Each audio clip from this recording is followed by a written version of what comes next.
un pequeño pueblo de Albacete, una familia entra a vivir en una nueva casa.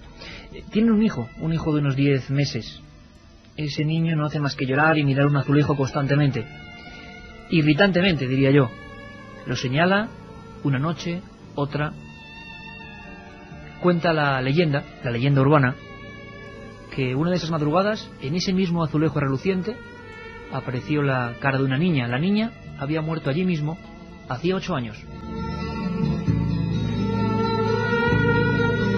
Esta es tan solo una de las historias que aparecen en este libro, maravilloso, la verdad que nos ha sorprendido, del que hablamos algo ya en Nochebuena.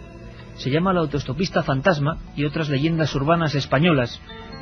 Lo ha realizado José Manuel Pedrosa con un montón de amigos y ayudantes e informantes que están hoy aquí, como en todo buen trabajo de pura sociología casi, porque son los mitos modernos que se están contagiando y muchos de ellos tienen que ver con el misterio. Carmen Porter, buenas noches. Buenas noches. Estoy seguro que si abrimos el 7640, un montón de gente más va a proporcionar trabajo para este profesor y sus alumnos, ¿no? Porque y a ver si nos llevamos sorpresas, como cuando tratamos Autoestopista Fantasma y empezaron a llegar mensajes y mensajes y mensajes de gente que había visto a eso que era una leyenda urbana. 1502 mensajes. En a lo mejor esta noche también nos llevamos una sorpresa. Bueno, es verdad, y además ya sabéis que cuando uno envía un mensaje deja su teléfono y luego podemos contactar con él. En este caso, en este libro, editado por Páginas de Espuma, hay un sinfín, cientos de testimonios de personas, la mayoría creo jóvenes, como cualquiera de vosotros, como cualquiera de nosotros, que simplemente han escuchado esa historia que siempre le pasó a un amigo de un amigo. La otra realidad. Milenio 3. En la SER. Autoestopista fantasma, que no es sin duda el único material que existe aquí, porque también, por supuesto, entran en juego la Ouija, las casas donde han pasado cosas raras, también otro tipo de leyendas urbanas, de las que hablaremos en otra ocasión. Por ejemplo, algunas son un azote para algunas empresas, ¿eh? ¿Quién no ha ido a escuchar esa hamburguesa que tenía algo dentro? Locos peligrosos, caimanes en las alcantarillas. Bueno, esa creo que a España todavía no ha llegado mucho, pero... Muñecas diabólicas. Bueno, esa es tremenda. He leído aquí en el libro de José Manuel Pedrosa una historia de una muñeca de porcelana, que se me entienda bien, una historia que se cuenta, pero la leyenda urbana siempre la cuenta alguien en el fondo creyéndolo, porque le pasa a gente como cualquiera de nosotros, en entornos que son familiares. Hablaban de una muñeca, Carmen, que se ponía en una sillita y que, bueno, esa muñeca cobraba vida por la noche y acababa con toda la familia. Bueno, quien tenga muñecas en la habitación esta noche, yo creo que la saca. Bueno, pues autoestopista fantasma, ouija, espiritismo, casas donde han pasado cosas raras, invocaciones extrañas, el mundo mágico y fantástico de las leyendas urbanas. 7640. Vamos a ver qué nos cuenta los siguientes. Líneas abiertas, 7640, palabra clave, milenio, espacio y, como siempre, lo que vosotros queráis. Si queréis aportar más datos sobre algunas de las leyendas que vamos a contar aquí, si queréis contarnos vuestras propias leyendas urbanas o conocéis alguna historia de un amigo, ya sabéis, 7640, palabra clave, milenio, espacio y lo que queráis. ¿Quién ha escuchado la historia del muchacho que, aterrorizado por un acontecimiento extraño en un camposanto, en un cementerio, se queda enganchado en un rosal o en una valla, ¿no? ¿Cómo pasan de provincia a provincia? Ese es el mayor enigma. José Manuel Pedrosa, tienes una ficha para que la gente sepa quién es, ¿verdad, Carmen? Es profesor de Teoría de Literatura y Literatura Comparada de la Universidad de Alcalá de Henares. Tiene publicados una veintena de libros, además de unos 200 artículos científicos. Además es especialista en literaturas hispánicas, en teoría literaria, literatura oral y antropología cultural. Casi nada. José Manuel Pedrosa, amigo, buenas noches. Buenas noches. Además te lo agradezco especialmente porque sé que no eres muy dado a eso de ponerte delante del micrófono, ¿verdad? No. Sin embargo, creo que el trabajo lo merece. El autoestopista fantasma, por cierto, que lo hemos dicho, sorteamos 3 libros, ¿sí, no? Vamos a sortear 3 libros, Iker. 3 libros de Páginas de Espuma, el autoestopista fantasma. Bueno, ¿cómo surge esto? ¿Por qué de repente en España, que es un trabajo pionero, se han hecho trabajos que hablan de las leyendas urbanas así a nivel más general, sobre todo centradas en otros países, pero que alguien vaya anotando lo que dice la gente, lo que dice el pueblo, y lo ha compilado? ¿Eso se ha hecho poquitas veces o la única vez, no? Pues sí, este libro lo hemos hecho en el marco de la universidad como un trabajo de investigación científica, porque desarrollamos allí, yo y un grupo de alumnos, una investigación sobre literaturas orales en general, mitos, cuentos, leyendas, canciones, etcétera. Y el género más desatendido que había hasta ahora en España era este de las leyendas urbanas, como son algo tan cotidiano. nadie les da demasiada importancia, al menos desde el punto de vista de la filología o de la antropología. ¿Podríamos definir para que los amigos leyenda urbana? No sé si hay alguna terminología que se adapte. Sí, una leyenda es un tipo de relato esencialmente oral, aunque posteriormente se pueda poner por escrito, que tiene un estatus de verosimilitud, es decir, la gente cree en las leyendas. Se diferencia en eso del cuento, porque el cuento es también un relato breve, oral, pero tanto el emisor como el receptor de los cuentos saben que es una ficción, que es mentira, que ha sucedido en un lugar ficticio, lejano, indeterminado, mientras que la leyenda es siempre creíble, es siempre verosímil, se asocia a tiempos considerados históricos por la gente que lo cuenta y a lugares locales, a lugares que todo el mundo conoce dentro de esa comunidad. Lo sobrenatural, José Manuel, que es un tema que nos gusta mucho en Milenio 3, evidentemente, es uno de los campos básicos de la leyenda urbana, ¿no? En tu propio libro, un porcentaje grande del libro está centrado en hechos que, bueno, son casas, como hemos dicho, donde han ocurrido hechos luctuosos y luego la gente ve cosas raras, el tema de la curva y la chica, por supuesto, y un montón de variaciones de lo que podría ser el espiritismo clásico, ¿no? ¿Por qué? Tienen un denominador común, que es también causar miedo en otras personas cuando las escuchan. Sí, las leyendas urbanas sobre todo son un tipo de repertorio donde la gente acumula sus miedos, sus prejuicios, sus tensiones, sus frustraciones, y todo aquello que no se puede explicar de forma racional, sobre todo si tiene un impacto dramático sobre las vidas de la gente y de la comunidad. Entonces son un repertorio muy interesante, en mi opinión mucho más interesante que el cuento clásico, por ejemplo, porque el cuento clásico habla de, digamos, es un repertorio muy externo, habla de cosas que le sucedieron a otros y a otros muy lejanos y muy exóticos, mientras que la leyenda urbana habla de lo que le sucede al vecino, al hermano o a uno mismo, y eso hace que se impregnen mucho más que otros géneros literarios de unos elementos sociológicos, culturales, identitarios, que lo hacen este género extraordinariamente interesante para, entre otros, pues para los estudiosos como yo de la literatura. Como has dicho, un trabajo puramente científico que toma el pulso a los mitos modernos que se están fraguando, y yo os voy a ser consciente de, bueno, hay que decir también que hay un caso, una historia, que fue por la que fuimos también, bueno, comprendedores de lo que estaba pasando aquí, que hay muchos mitos y muchas historias que hemos contado en este programa, en estos micrófonos, ¿verdad?, de Milenio 3, y que luego se han ido transformando en otras cosas, y nos parecía curiosísimo, porque nunca nos había pasado esa sensación. Historias que tenían una base, vamos a llamar real, o que hubo informes o historias dentro de unas casas, de unos lugares, intervenciones policiales, luego la gente los ha redactado, quizá algunos lo oyeron por la radio, quizá otros se lo contó a otro, y ese fenómeno también muy bonito y muy periodístico de la bola de nieve, que va agregando diferentes pequeños prismas, y luego de repente nos encontramos con historias alucinantes. Por ejemplo, una de ellas que tenemos en este libro, repito que hoy sorteamos 3 de ellos, la autoestopista fantasma y otras leyendas urbanas españolas, es la de, se pone incluso, el informante habla del colegio, el Colegio Aragón, una niña que hace espiritismo, que se revienta el vaso de la llamada Ouija, otro de los clásicos de las leyendas urbanas, y que ese humo entra por la nariz, muere en su casa, y no solo eso, Carmen, sino que encima en la casa se vuelven los objetos locos, entra la policía, ve todo aquello, las tijeras se acaban matando al padre. Bueno, esto por ejemplo es mentira, las tijeras no matan a nadie, por supuesto. Es parte de la leyenda. Claro, adaptaciones, pero había un sustrato real y un caso real, que es lo que nos sorprendió, ¿no? Casi como documento, para que veamos hasta qué punto es enrevesado este mundo de las leyendas urbanas. Recordábamos en el segundo programa de Milenio 3, y estuvimos aquí con los inspectores, ese caso en que la policía española realmente hizo un atestado único en la historia, 18 de noviembre del 92, de intervención dentro de una casa de Vallecas, donde efectivamente ha muerto una muchacha en extrañas circunstancias, donde la familia cree que pasan fenómenos extraños, y donde la policía verifica con 4 firmas diversas esos fenómenos extraños que luego han sido exagerados por los informantes que están ahí 15 años después, ¿no? Escuchamos a Concepción Lázaro, para que veamos el sentido inverso. En ocasiones no es el amigo de un amigo, sino que una leyenda urbana que ya se convertirá en mito tiene un origen real.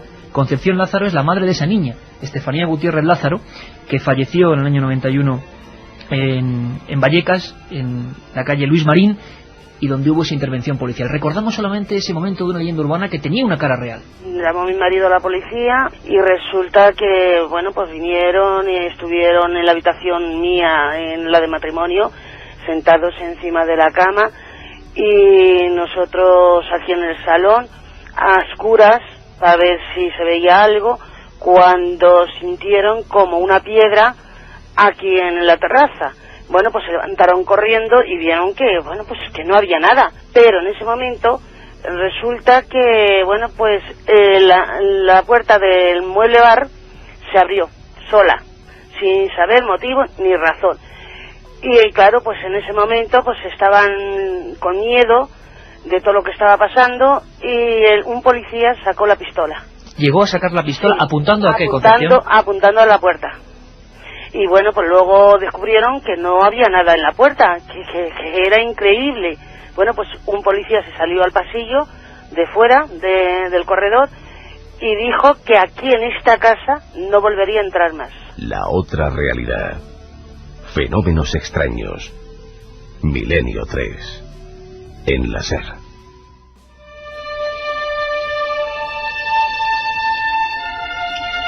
10 y 18 minutos, siempre en directo, Milenio 3, 10 grados en la Gran Vía. Carmen, ¿qué está diciendo la gente? Y vamos ya con los informantes. Vamos con mensajes en el 7640. Manuel desde Málaga nos dice: en mi ciudad y alrededores la leyenda más difundida es la de la Verónica. ¡Qué miedo! José de Sevilla: lo de la muñeca no sé si es verdad, pero de los sustos más grandes de mi vida me lo llevé al despertar y ver la muñeca de mi hermana en la silla. Si veo autoestopista me moriría del miedo. ¿Hay alguna relacionada con Toledo? Feliz año a todo el equipo, nos dice Jorge. Lo raro es la carretera, donde no hay autoestopista fantasma. Hola, soy Abed de Madrid. A un amigo dice que en la carretera de Hoyo de Manzanares, en una de las curvas, se le apareció una chica vestida de novia. Bueno, este tipo de historias, ya veréis la cantidad que nos van a llegar hoy, que puede ser el mito de nuevo interactivo, porque la verdad es que luego hablaremos con José Manuel. La red también está siendo un fenómeno increíble para la rapidez, imagino, de la transmisión de leyendas urbanas. Tenemos un montón de amigos, es un placer estar hoy en el Estudio 1 con un montón de gente, casi no cabemos en los micrófonos. Tenemos a Raúl Sánchez, a Claudia Carranza, a Santiago Cortés, a Helen, que es de México, a Sara Galán. Bueno, podríamos casi ir presentándoos. Allí en una esquina tenemos a... Sara Galán. Sara, estabas escuchando muy atentamente a Concepción Lázaro, origen de una leyenda urbana. Tú has sido también informante e informadora de leyendas urbanas. ¿Podrías contarnos alguna de las que más te haya sorprendido, o que conozcas, o que hayan servido para este libro? Bueno, yo he dado muchas de las que hay ahí y he recogido otras. La de la casa de Vallecas se la recogí a mi hermana, precisamente, que trabaja allí. Qué curioso. Y vino contando eso, que había una casa en Vallecas que era una casa donde había fenómenos extraños, ¿no? Y era porque había una niña que había muerto allí en extrañas circunstancias después de haber hecho la ouija. Qué curioso, porque es alucinante ver que eso ocurrió realmente, y que luego, imagino, claro, la gente irá acoplando cosas, ¿no? Lo de la muerte del padre, que por cierto se llama Máximo Gutiérrez, igual nos está escuchando, que no han matado a Máximo en ningún momento, no vayamos. La leyenda urbana a veces es un poco endiablada, ¿no? Y llega a ser peligrosa en el sentido de que muchas veces se convierte en arma arrojadiza. Hay muchísimas. Lo hablábamos con José Manuel. Sara, el fenómeno de lo extraño, de lo paranormal, del miedo a los difuntos, a lo que sea, es una constante, ¿no? En muchos jóvenes hablan de esos temas creyendo profundamente que han ocurrido. Sí, bueno, yo te puedo decir, desde muy pequeña, el Día de los Santos, ¿no? Que es como muy típico el reunirse para contarse historias, y yo realmente creo que lo he hecho toda la vida, lo sigo haciendo, de hecho. Estas historias son, por ejemplo, no sé si para un día como hoy, que es Reyes, pero sí para poner una hoguera y empezar a contarlas, ¿no? Y en esas, muchos de los que han hablado en este libro, en Autoestopista Fantasma, cuentan que han sido con sus abuelos, que han sido con otras personas, la transmisión oral, ¿no? Y quería preguntarle al editor de este libro, de Páginas de Espuma, a Juan Casamayo, bueno, ¿cómo se os ha ocurrido la idea pionera de compilar esto? Porque estos son las palabras vivas recogidas por este grupo de chicos que tenemos aquí, y esto no se había hecho nunca. No, precisamente por eso. Bueno, nuestra editorial, por contextualizar un poco el libro, está especializada en el ámbito del cuento, el cuento escrito. Pero nos interesa muchísimo las raíces del cuento, su oralidad, su necesidad de comunicarse entre las personas y la necesidad de contar historias.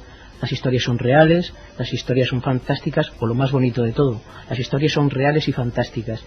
Y de eso hay mucho en este libro. Y ¿Son los cuentos del siglo XXI realmente lo que está formando aquí? Yo creo que en parte sí, o sea, se está forjando, ¿no? Yo creo que lo interesante será que dentro de un siglo cómo se están leyendo o escuchando estas mismas leyendas, ¿no?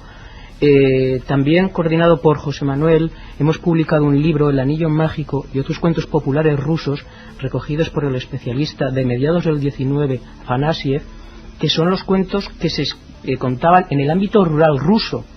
Ahora a nosotros los leemos con cierto cariño, incluso como decía antes José Manuel, de un modo externo. Yo creo que dentro de ese siglo estas leyendas se podrán leer así, y estamos, como tú dices, forjando los cuentos del futuro. Qué curioso, porque quizá lo más interesante en leyenda urbana, como decía Brumbal, uno de los grandes especialistas, es que el tipo que les está contando, por supuesto que se las cree muchas veces. Claro, hablar de Caperucita, pues hombre, es un cuento, pero lo que le pasó a ese buzo que fue, por ejemplo, absorbido por un hidroavión y que fue lanzado a la montaña de Montserrat, por ejemplo, es que eso lo oí yo y lo publicó la prensa. Siempre suele haber siempre José Manuel, el que cuenta la leyenda urbana, intenta, digo yo, avalarla con algún dato, ¿no? Lo oí en la radio, lo dijo la prensa. Eso ocurre constantemente, ¿no? Eso ocurre siempre, sí. Lo que sucede es que la visión que podemos aportar los estudiosos, los científicos de ello, pues complementa de algún modo esto, ¿no? A medida que las vamos estudiando, vamos sabiendo que la mayoría de ellas, la gran mayoría, tienen fuentes antiguas. ¿Fuentes antiguas? A veces fuentes grecolatinas, fuentes medievales. Tú me has contado una cosa que quiero que se lo cuentes a los cientos de miles de amigos que ahora nos están escuchando. Que me has dejado. Yo sabía que el tema del autoestopista fantasma, clásico donde los haya, y que ahora hablaremos de él, venía por lo menos del 17, ¿no? Donde ya había damas de carruajes. Y tú me has dejado fuera en la emisora, en el pasillo, helado. Viene de mucho antes. Sí, hay una serie de mitos en todo el mundo, documentadores desde muy antiguo, sobre lo que Mircea Eliade, que fue un gran investigador de los mitos, llamaba los psicopompos. Los psicopompos es una palabra que significa el conductor de las almas, que aparece en muchas mitologías, en muchos sistemas religiosos. Son figuras que conducen a los héroes o a las almas de los muertos o de los vivos al lugar al que están destinados, sea el paraíso o sea el infierno, etcétera, o que les ayudan a salir de un trance peligroso. Y esta autoestopista fantasma es una psicopompo, en el sentido literal del término. Conduce al automovilista hacia otra situación. Hay versiones en que es buena y hay versiones en que es mala. En que a veces salva de un accidente y en otras ocasiones provoca el accidente, ¿no? Efectivamente, pero es una psicopompo clásica. Pues bien, en la Ilíada, por ejemplo, y en otras obras literarias muy antiguas, tenemos figuras de divinidades que se disfrazan de humanos, bajan a la tierra, ayudan a los héroes, a sus protegidos heroicos, a salir de algún trance especialmente peligroso. Por ejemplo, en la Ilíada hay alguna escena en que se disfrazan de aurigas y se suben al carro del héroe correspondiente, le protegen durante el trance difícil, y luego cuando el héroe regresa a sus bases, digamos, se da cuenta que quien le ha ayudado era un ser sobrenatural, porque ve que de repente ha desaparecido, por alguna marca especial, ¿no? Y es la misma historia que la del autoestopista fantasma. Lo que pasa es que la de ahora está actualizada con coches y con autostop, y la de entonces se hacía sobre carros. Vamos a hacer, José Manuel, si te parece, un experimento interactivo. Hablamos de la Ilíada y vamos hasta internet. 7640 palabra milenio, porque ya verás cuánta gente. ¿En qué provincias, nos gustaría hacer un mapa, como hicimos aquella noche, en qué provincias se escucha la historia del autoestopista? Pero antes, Carmen, vamos a hablar con más informantes. Tenemos aquí amigos. Como no ubico nombres todavía y posiciones, si queréis os presentáis. ¿Tú eres? Yo soy Raúl Sánchez. Raúl Sánchez. Santiago Cortés. Santiago Cortés, que además creo que nos tienes que contar también cosas de las carreteras, ¿verdad? Porque tú vienes de México. Sí, así es. Y allí también existe esta historia. Sí, claro, como estaba diciendo ahora José Manuel Pedrosa, las leyendas urbanas se estructuran un poco alrededor de cosas que se repiten en todo el mundo, ¿no? Son motivos que existen que no solo brincan en las provincias españolas, sino que brincan grandes extensiones territoriales, y existen igual en México. ¿Cuál sería el caso tipo en México? ¿Cuál sería el caso que más se repite en México? ¿El clásico que se ve también en España, o tiene alguna variación, digamos, interesante? Pues hay algunas variantes. Por ejemplo, para esto de la autoestopista fantasma, en México hay una leyenda muy conocida que es la de la Llorona,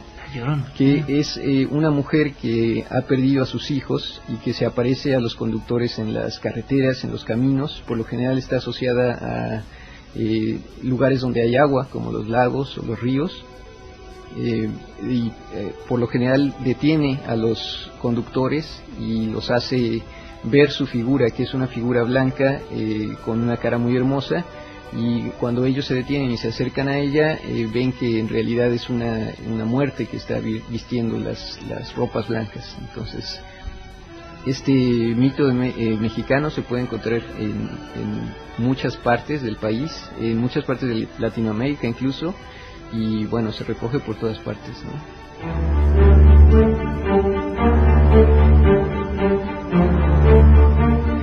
Como vemos, no es un fenómeno puramente español. En España no sé qué dice la gente, Carmen.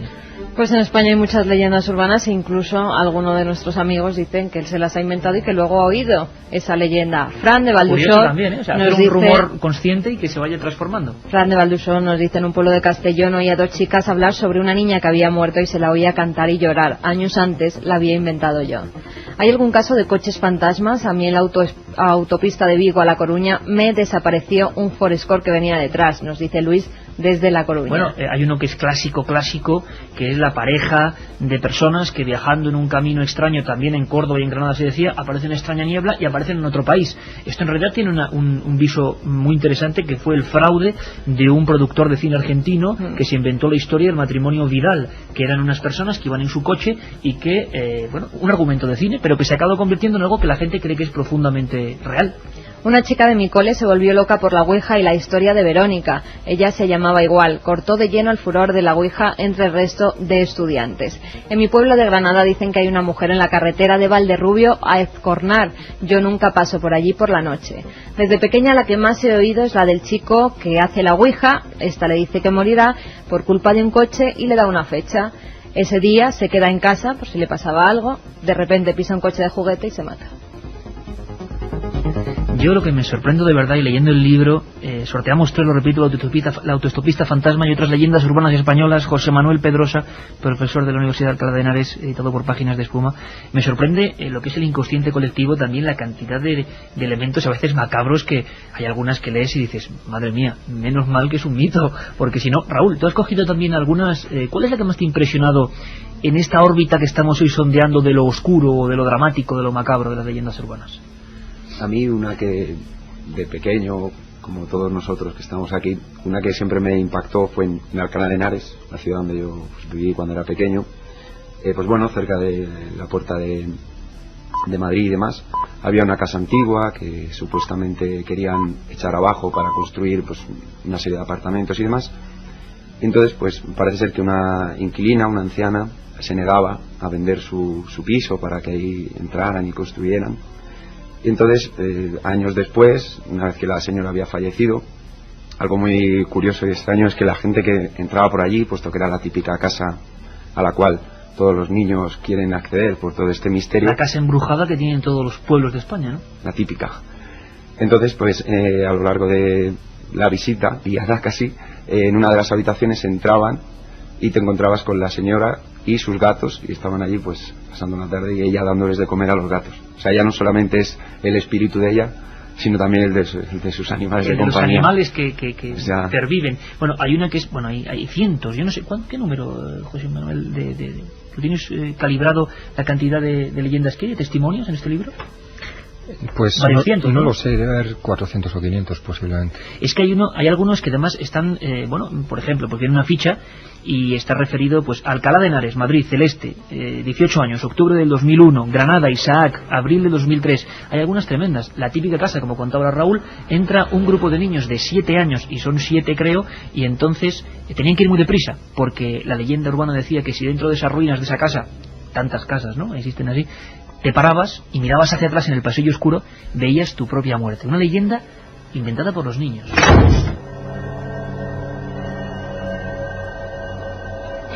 Bueno, la autoestopista fantasma es el título de tu libro, pero como decía Carmen, una noche, y aquí ya dejamos un poco también la interrogante que creo que hace más apasionante estos mitos, recibimos 1502 testimonios con nombres y apellidos.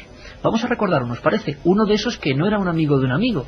Recibimos testimonios, Carmen, de abogados, médicos, conductores, miembros de las fuerzas de seguridad del Estado que, con cierta distancia, nos confesaron que, bueno, que había cosas raras, ¿no? La versión menos repetida, evidentemente, por gente que decía que era él, era la de montar. Pero tuvimos algunas, pero ¿verdad? tuvimos que me montaron. acuerdo una de Galicia, ¿sí? En la que nos contaba que su tío y su tía, que estaban en el coche, habían montado. Y nos ha hablado del expediente de la Guardia Civil, en en la provincia de Lugo, si no recuerdo mal, un conductor en Sevilla. Bueno, escuchamos, si os parece, para agregar un poco de detalles de hasta dónde llegan las leyendas urbanas, que cada uno siempre piense lo que quiera. Alberto es conductor profesional de Valladolid, y quizá nos cuenta algo, como decía nuestro compañero, que también se escucha en México. La leyenda urbana esta es internacional. Esta es un poco distinta, ¿eh? Es una visión en plena carretera. Os mandé el mensaje, yo soy conductor. Pues tengo 29 años, soy de Valladolid y tengo la suerte de hacer rutas fijas. Hago todos los días lo mismo. De Valladolid a Palencia por la autovía. No tenía especialmente sueño ni nada. Es uno de estos días pues que vas tranquilamente conduciendo. Y pues como todos los conductores tenemos la costumbre de mirar al espejo retrovisor muy de vez en cuando, pues en el espejo retrovisor izquierdo vi en el mismo tamaño, se ocupaba prácticamente todo el espejo retrovisor en un golpe de vista, pues la cara de una mujer. Una edad, yo pienso, pues si tendría que aplicarlo a la edad de una persona de unos 40 años. Recuerdo que iba peinada hacia atrás y digo, ¿qué es esto? Me quedé mirando fijo. Pues levanté un segundo así, lo vi, claro, seguí mirando la carretera, volví a mirar, ahí estaba, porque me miraba fijamente, y luego volví a dar un golpe de vista y ya desapareció.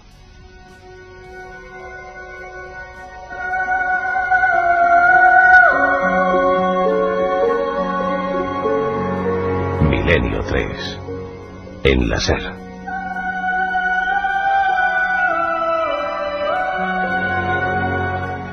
La otra realidad. Fenómenos extraños. Milenio 3. En la SER. 10:34. En este instante, el fenómeno más extraño es la mente humana y la transmisión oral de los mitos, las leyendas y... no voy a decir la credulidad, porque todos podemos... Bueno, yo me he querido leyendas urbanas, seguro. Las que tienen que ver con comida, seguro. Pero seguro 100%. Y no me digáis que vosotros no. Que en alguna ocasión habéis dicho sí, me han dicho que en este establecimiento... Y como decíamos, en Estados Unidos se ha llegado a ver campañas terribles, iniciadas en Internet, por supuestos rumores, que luego pueden ser operaciones muy bien diseñadas, pues para acabar con una empresa. Me gustaría, Sara, Raúl y a Santiago, ¿no? Que brevemente me contarais alguna que os viniera a la mente por algo, por lo distinto, por lo extraño, que tuviera que ver con este tema, quizá con espectros, con difuntos, con aparecidos en la carretera, con la Ouija, que es otro elemento también, como contaba antes Sara. Digamos vuestra ficha personal, ¿no? Ya que habéis entrevistado a tanta gente, ¿con cuál os quedáis vosotros? La que más os sorprende, la que más recordáis. Sara, vamos contigo. No sé, a mí hay una que me gusta mucho, que es la de la chica de los pies de cabra. La chica de los pies de cabra. Que Santiago, no sé si conocerá alguna versión mexicana. ¿Tú cuál conoces, Sara? Bueno, es la típica historia de un chico que va a la discoteca, conoce una chica, se van a su casa y después de todo, pues descubre que la chica se había dado cuenta de que ella cojeaba, ¿no? Y al final descubre que la chica cojeaba porque tenía los pies de cabra. Todo un clásico también, que imagino que tiene que ver con lo diabólico. José Manuel, la leyenda urbana, también como algunos cuentos, tiene una moraleja, porque a veces el protagonista suele ser siempre, por ejemplo, un hombre que se va con una mala mujer. ¿Quién no ha oído la historia de la prostituta que tú cuentas aquí, que pone bienvenido al mundo de Sida en el espejo? Siempre con una moralina también especial de ten cuidado, no vayas a determinados lugares, no practiques determinadas cosas, no ligotees sin parar, y en determinadas épocas imagino que eso daba mucho miedo, y se inventaban historias donde además muchas veces la mujer, hay que decirlo así, era la protagonista negativa en las leyendas urbanas. No hay más que hacer un sondeo de esto, ¿no? Sí, es cierto, todas estas leyendas tienen moralejas de ese tipo, pero a mí me parece todavía más interesante que la moraleja la justificación a priori, la explicación. Esta leyenda que acabamos de escuchar tiene raíces muy antiguas que se relacionan con lo que conocemos como diablos cojos, diablos cojuelos, lo que los científicos llaman héroes monosándalos. Hay una serie de héroes en muchas culturas que eran cojos o dioses cojos, desde cestos hasta o cojos o con alguna anomalía en los pies, como Aquiles con su talón famoso, Jasón, que tenía una sola sandalia, iba con un pie desnudo y con una sandalia, etcétera. En todo el Caribe se cree que el dios del huracán era un dios cojo. En nuestra literatura clásica tenemos El diablo cojuelo, la famosa novela de Luis Vélez de Guevara, etcétera. Y bueno, es un mito que está difundidísimo en todas partes, y por una serie de razones se considera que los seres liminares con el más allá solían tener anomalías en los pies, porque en el tránsito por las puertas del infierno, tanto de ida como de vuelta, a veces solían quedarse enganchados, y entonces eso provocaba esa cojera o esa anomalía. Y lo que acabamos de escuchar es una versión moderna de un mito antiquísimo. Apasionante, no me digáis que no. ¿Hay algún caso en México parecido de este tipo de seres? Por ejemplo, los camposantos y cementerios también. En México es un país que venera a los muertos realmente, ¿no? Hay unas fiestas tremendas. Las festividades del Día de Muertos son muy importantes, pero sobre todo en los lugares en donde ha habido camposantos y ahora hay casas, por las reestructuraciones que ha habido en las ciudades, suelen encontrarse muchas cosas de este tipo, ¿no? Por ejemplo, en la casa de la abuela de mi mujer se cuenta que aparecen todo tipo de seres extraños, un niño que rebota una pelota en las escaleras cuando no hay nadie. Tétrico también, el niño con la pelota, yo también lo he escuchado yo en España. Claro, ¿no? Esas cosas pasan incluso a las películas, ¿no? A formar parte de cosas que nos dan miedo en otros niveles, como en el cine, en los cuentos que se dicen todo el tiempo, ¿no? Pero vaya, el Camposanto y el lugar cercano siempre es un lugar propicio para eso. Por ejemplo, hay un cuento que dice que una mujer va a parar un taxi todos los días a la misma hora, al mismo lugar, y pide que la lleve al Camposanto a las 12 de la noche. Y después de varias ocasiones en las que la llevan, la mujer le confiesa al taxista que en realidad va al Camposanto para beber la sangre de los muertos, ¿no? Entonces, siempre hay cosas relacionadas con los camposantos de este tipo.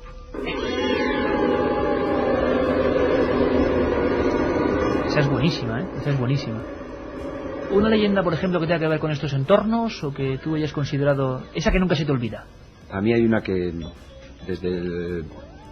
siempre me ha gustado mucho, porque es de las primeras que me contaron.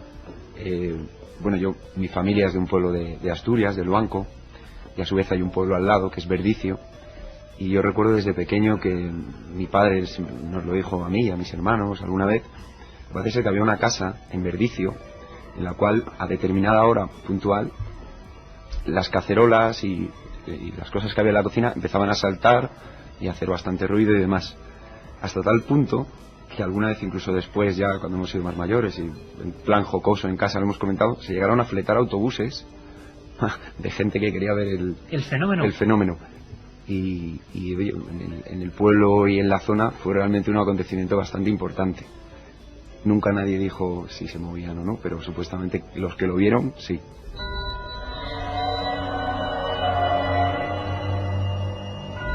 Vamos con más mensajes que nos llegan al 7640, ya sabéis, palabra clave, milenio y lo que vosotros queráis. Vamos a sortear 3 libros del autoestopista Fantasma, el libro que estamos hablando esta noche. Juan Antonio de Villanueva de Córdoba nos dice: en la N420 entre Villanueva y Pozo Blanco se aparece una chica. Yo la he visto y aceleré a tope, miré por el espejo retrovisor y ya no estaba. Aquí en la antigua carretera nacional de Madrid-Alicante, a la altura del Portichot, en Novelda, se aparecía una chica que hacía autostop y advertía de que ella se mató en esa curva. Más de carretera, N322, recta de Úbeda a Torre Perojil. Una vieja vestida de negro cruza la carretera y desaparece. La ha visto mucha gente que lo puede confirmar. ¿Cómo que lo ha visto mucha gente? ¿Una vieja vestida de negro? Otra pequeña sorpresa. Escuchamos a Emilio con su padre. Viajan por la sierra próxima ya a Aracena, a Huelva. Parten de Sevilla y... fijaos, es el misterio de las leyendas urbanas. Una anciana vestida de negro, una versión distinta de la clásica de la mujer, que suele ser bastante guapa además, ¿no? La que se aparece.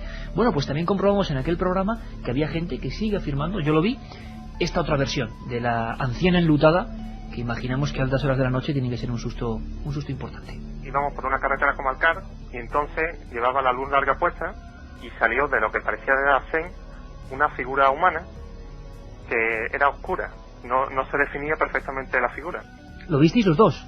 Los dos. Creíamos que necesitaría ayuda o algo porque en esa zona, a esa alta hora de la noche, que era la 1:30 aproximadamente, pues ya casi ralentizábamos la marcha porque yo era el que conducía el vehículo, y cuando estábamos llegando hacia esa figura, yo noté algo raro, porque tenía la mirada perdida, no miraba hacia ningún lado, era como una mujer de muy avanzada edad, pero lo que a mí me llamó la atención fue la rapidez con que pasó del arcén hacia el centro de la carretera. Fue muy rápido, y para una persona de avanzada edad no creo yo que tenga esa habilidad. También me llama la atención dos casos, que cuando estábamos a 1 metro de ella tenía las manos, una mano abierta y la otra la envolvía con el puño. Curiosa descripción, ¿verdad?, de la anciana que se aparece, que no sé si José Manuel podría darnos también otra versión arquetípica de esto. Una anciana que se aparece, no sé si advirtiendo de algo. Era su padre, Emilio y su padre, que no creían nada de esto, además que se quedaron aterrorizados, nos lo contaba todavía con el temblor, ¿no? Y un gesto en las manos, que tampoco sé exactamente una mano abierta y otra cerrada, y la imagen de una anciana. ¿Esto tenía un sentido sociológico, cultural, mitológico? Bueno, sí, esta es otra leyenda más de carreteras que también nos parecen ahora muy modernas, pero que tienen sus antecedentes, por ejemplo, en el mito de Edipo, que en una encrucijada de caminos mató a su padre sin saber que era su padre, ¿no?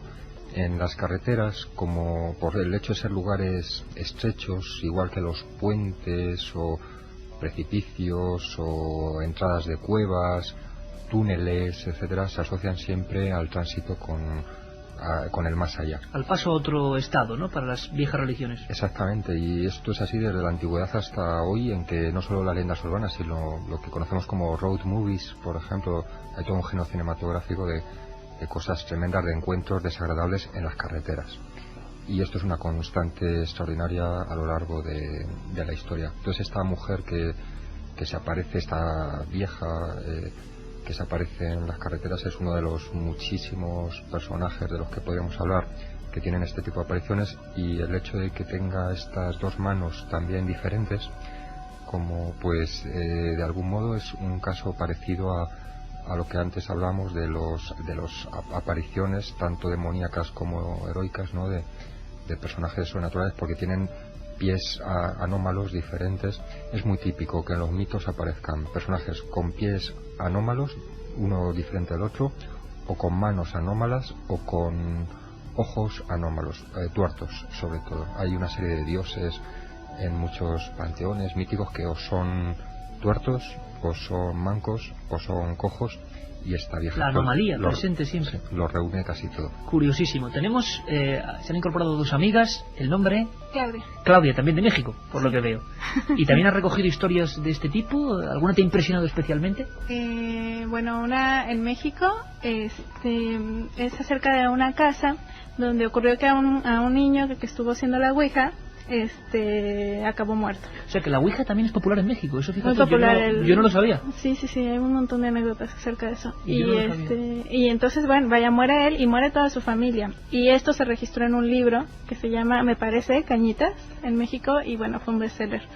Y entonces, lo curioso de este caso es hasta dónde llega la leyenda, porque dicen, a mí me contaron que después de leer este libro, al leerle el último párrafo, la última línea, se te aparece el niño y te mata, y mata a toda tu familia. Es buenísimo, es tremendo. Y existe otra versión de esa, porque me la contó otra persona, donde decía que el niño se te aparece, pero solo si lo invocas 3 veces frente al espejo.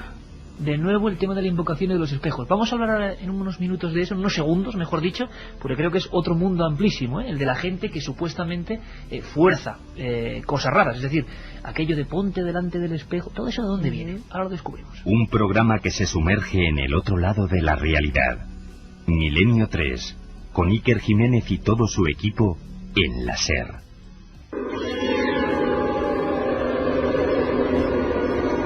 ...22:47, Estudio 1... De verdad que hoy la nave del misterio, de la investigación, del asombro, está repleta de amigos, y además estamos disfrutando. Lo que no sé si la gente está disfrutando tanto, Carmen. Pues porque algunos lo pasan mucho, bastante mal. Algunos lo pasan bastante mal, sí. Mira, Juan Antonio de Granada nos dice: cada vez que salgo de trabajar a las 7 de la mañana por la autovía de camino a casa se me presenta una mujer con un niño.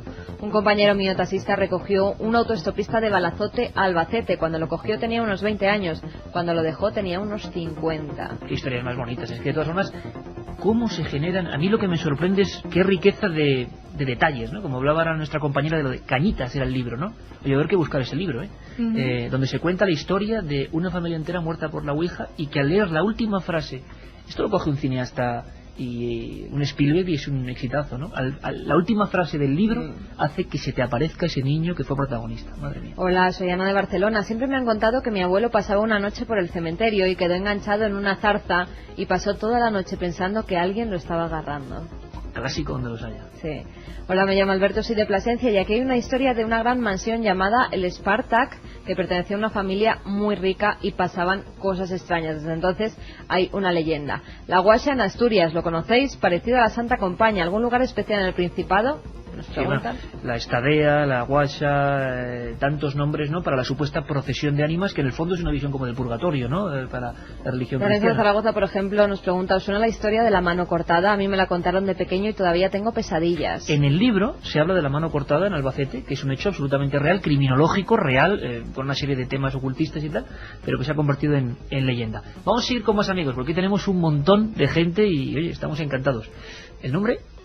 Helen, ¿también de México? Sí. Ah, qué bien, o sea, México como un lugar donde pocos no se acuerdan de los difuntos, no hacen representaciones, porque a veces cuando llega la fecha de Todos los Santos vemos imágenes, una iconografía tremenda, ¿no? Las calaveras, los esqueletos, cómo recrean todo eso.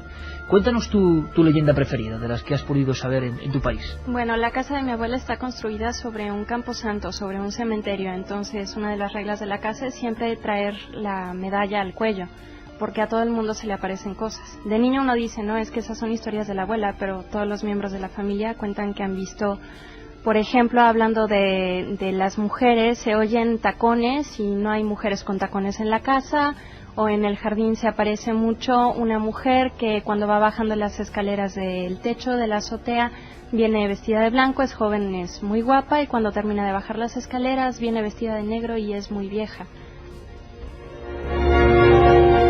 El que está blanco ahora mismo es Antonio Bravo, que está el hombre, después de escuchar estas historias, como muchos oyentes. Y es una historia que tú has conocido en primera persona. Sí. Y que se repite en otros lugares, o es una historia personal.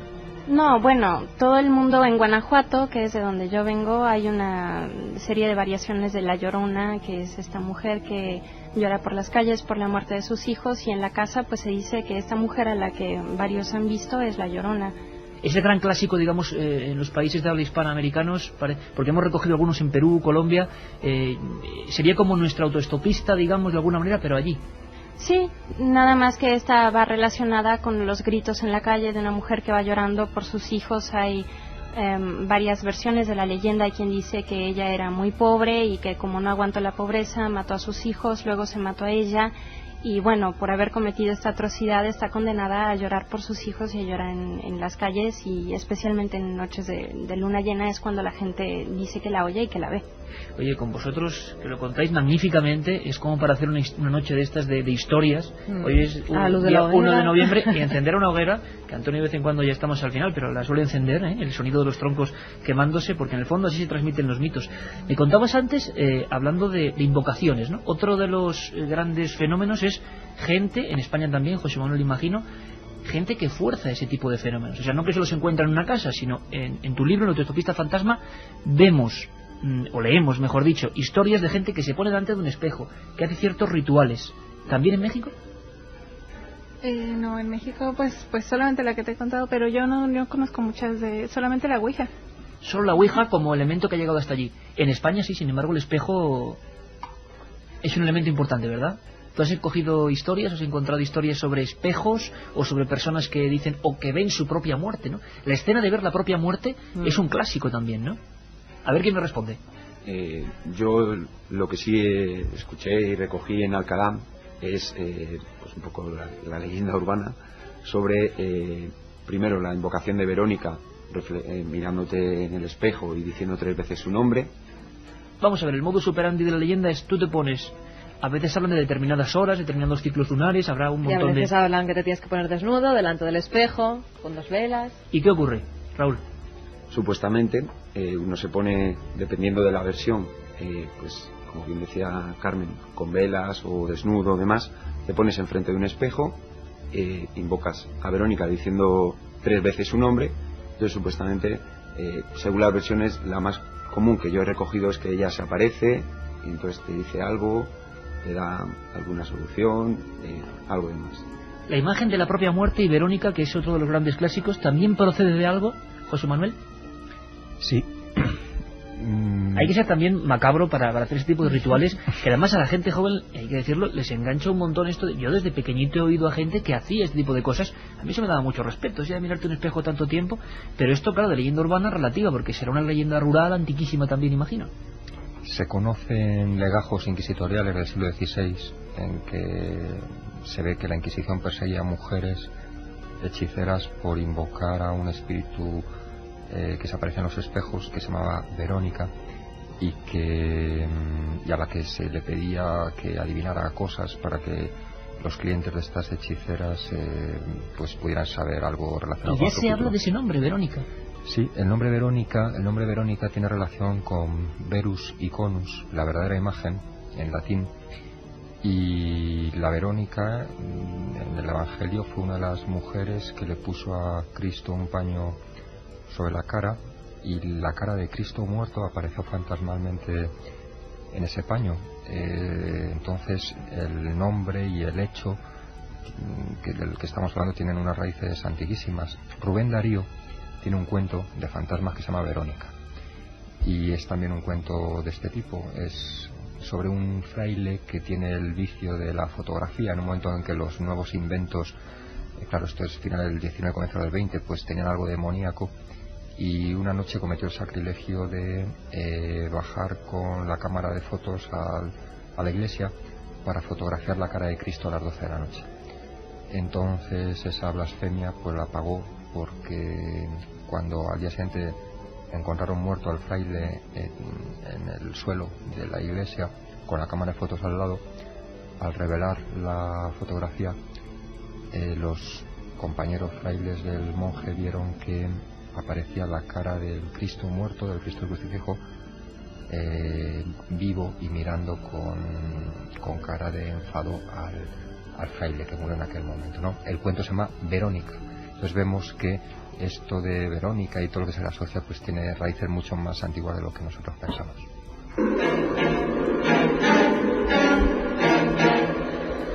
Pues es la voz de José Manuel Pedrosa, profesor de Teoría de la Literatura y Literatura Comparada de la Universidad de Alcalá de Henares, lugar también donde tiene que haber muchas leyendas y donde se recogen varias de ellas, y no nos extraña que el libro esté teniendo un gran éxito, porque desde luego es bueno, meterse directamente en una mezcla de antropología, sociología e investigación. Por cierto, los niños protagonistas, creo, como testigos y como espectros muchas veces, ¿no? Los niños son clave en la historia de leyendas urbanas, ¿no?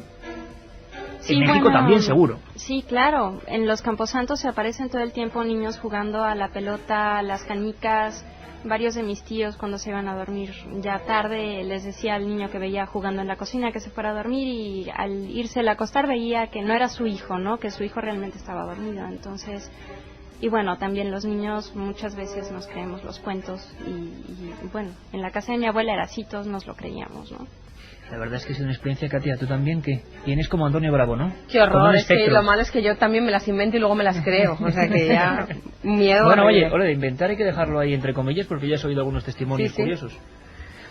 Bueno, vamos con los 3 ganadores, que seguro que los oyentes lo están esperando. Rapidísimo, Katia. Alicia de Zaragoza es la primera, dice que hay de las historias de serpientes que roban leche de madres lactantes y ponen la cola en la boca del bebé para que no llore. Bueno, ya se ha llevado el libro. Luego de Fernando Algeciras dice, recordar la que se montó con lo de Ricky Martin y el perro en televisión, con el rumor, cómo se fue extendiendo, también es dura. Y Miguel de Antequera dice, Iker, me tienes al borde del divorcio. Mi pareja dice que decide entre ella o Milenio 3. ¿Y yo qué quieres que te diga? Me quedo con Milenio, hombre, Miguel, por Dios. Programa que se sumerge en el otro lado de la realidad. Milenio 3, con Iker Jiménez y todo su equipo.